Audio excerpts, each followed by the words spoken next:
We wanted to say, look, you are going to be handed a big problem when you're growing up because no matter how long we live on this planet, we tend to muck it up. Perfect. I'm Tessa Smith with Mama's Geeky. Thank you both so much for taking the time. That's such a Thank great you. name. Mama's Geeky. I love Yeah. it. Oh, thank you. Well, I'm a mom and I'm a geek, so it works out perfect. Amazing. It's cool. Amazing. Thanks. Well, Aman, I want to start with you because you get to play two characters that are both kind of they're on both sides of this, right? You have the Hmm. one who's like really just all in on the pigs, then you have the other one who's like all in on the animals. So, what was it like for you to get to explore the duality of that? Yeah, I mean, so we started with Puff, and that was really just the character that I was getting to play around with. And then it wasn't until I don't even know how much longer later, It was quite like a long year into. even. Yeah. Yeah, then we introduced Tammy, and it felt like just the final piece of the puzzle, honestly, because you really need that uh person who's going to show the extreme version of what happens when you follow authority blindly and don't question anything. So I and Tammy's so much fun. She's like partying and like because these people really are careless. They're not thinking about other people. They're like acting selfishly. And like also Tammy as a woman to be included in spaces where others of her kind are not is like another version of selfishness, right?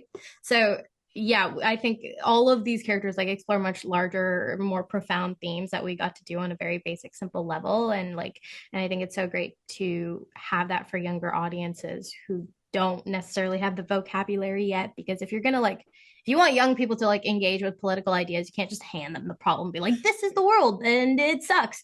And you can't do anything about it. So I think having this be a coming of age story and allowing them to kind of grow and challenge authority and question, the powers that be is a really great way to empower young people to do the same. Yeah, absolutely. Andy, for you, like when I saw that this was going to be an animated movie, I was like, Animal Farm? That is a dark theme. Like, this is going to be geared towards kids. Are we crazy? But it works so well the way you do it. Again, bringing in Lucky and Tammy and Puff and all that. Can you talk about like the little bits of changes that really allow this to be more digestible for a younger audience?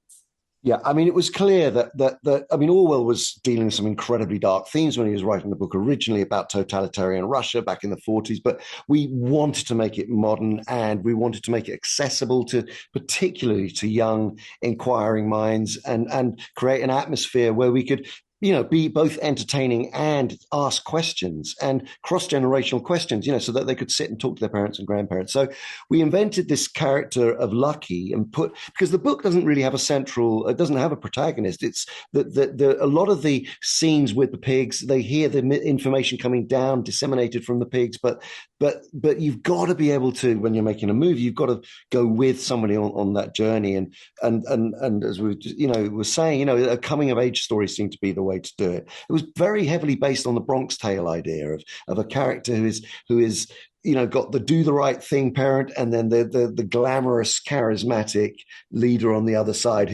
and being torn between and having to make more, putting our young audience right in the middle of the moral maze and making them go through this journey and then realizing that actually you've backed the wrong animal. And the whole, and actually to the whole, I love the idea that we've sort of we start off with all animals are equal, but then the question is, are you a pig or are you an animal? And that was very important to sort of have those ways in to encourage a debate without being too political and messagey, but keeping it entertaining. And then crucially, the book is dark and it ends in a very dark place. But we wanted to offer some hope to a young audience. We wanted to say, look, you are going to be handed a big problem when you're growing up because no matter how long we live on this planet, we tend to muck it up. So it's